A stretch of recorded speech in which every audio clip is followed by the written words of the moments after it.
সমাজে যদি 50%, যদি আমি সরি ইংলিশে বলতে পারি, ইংরেজিতে যদি 50% of our population don't feel safe, don't feel protected. আপনি যে বললেন দাদা যে আমার খুব ইন্টিমিডেটেড লাগছে, আমি আজকে মাইনরিটি, আর আপনি তারপরে বললেন যে আমরা তো এটা প্রতিদিনই ফেস করছি বিভিন্ন ভাবে, আপনারা তো বিভিন্ন ধরনের পেশাতে, তো most of the professional work male dominated. তো তারপরে রাস্তাঘাটেও যখন আমরা বাসে চড়ছি হয়তো বা যাচ্ছি, ইটস কোয়াইট ইন্টিমিডেটিং। আর অনলাইনে তো ওই সেফটি সিকিউরিটিটা হয়তো বা নাই, যেটা হয়তো বা সামনাসামনি মানুষের বিকজ অফ আচরণ বিচরণ কালচার ওনারা হয়তো বা মানে কিছু না হবে।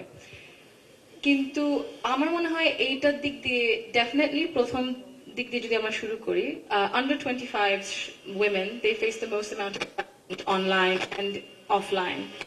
So in terms of protection, digital literacy skills, and in terms of self-defense as well, শিখানো উচিত, because there is this aspect of confidence. যদি আমরা confident feel করি, আমরা বুঝি যে okay, how we can keep ourselves safe online এবং offline এ, তাহলে ওইটা একটা মাইন্ডসেটের একটা বিষয় এসে পড়ে। এক নম্বর। দুই নম্বর হচ্ছে in terms of legal protection, আমরা আবার বিভিন্ন ধরনের আইন করা হয় কিন্তু ইমপ্লিমেন্টেশনও হয় না, এটা আমরা কোর্ট সিস্টেমেও দেখতে পারছি। কোর্টের সিস্টেমে অনেক অ্যাডমিনিস্ট্রেটিভ বিষয়ের কারণে হয়তো বা ডিউ প্রসেস হচ্ছে না, বহু বছর রয়ে যাচ্ছে, লেগে যাচ্ছে কোনো কিছুর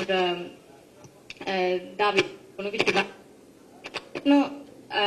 আমাদের চিন্তা করতে হবে হয়তো বা প্রথমে কিভাবে থামানো যাবে। তারপরে আমরা বললাম যে হয়তো বা কমিউনিটি ডেস্ক যদি করা হয়, হয়তো বা কমিউনিটি ডেস্ক মতো পোর্টিং সিস্টেম যদি করা হয়, বেটার স্ট্রিট লাইটিং, অনেকগুলো রাস্তায় ঢাকা শহর ছাড়াও ঠিক মতো লাইটিং থাকে না রাত্রে, এই জন্য হয়তো বা for example because of safety and security reasons ওনাদের তাড়াতাড়ি দ্রুতভাবে বাসায় ফেরত যেতে পারবে।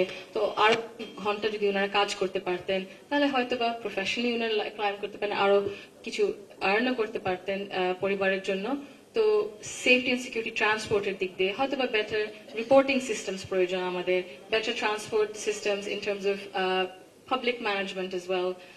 ওই দিক থেকে কয়েকটা জিনিস, লিগাল প্রোটেকশনস আমাদের it comes from a more sort of administrative matter, I think. আমাদের অনেক আইন আছে কিন্তু again silos এর মতো, if they act as silos and not an integrated framework into how to protect women from harassment, from difficulties, from violence, তাহলে সেটা হবে না। তো সাইলোস না করে হয়তো বা পুরো জিনিসটা আমরা যদি বিছিয়ে দেই, তারপরে দেখি হাউ দিস ওয়ার্ক ইকোসিস্টেম ভাবে, তাহলে ভালো হবে। কিন্তু মেইন জিনিসটা হচ্ছে নারীদেরকে ইনক্লুড করতে in this decision making, in this understanding of how this ecosystem works.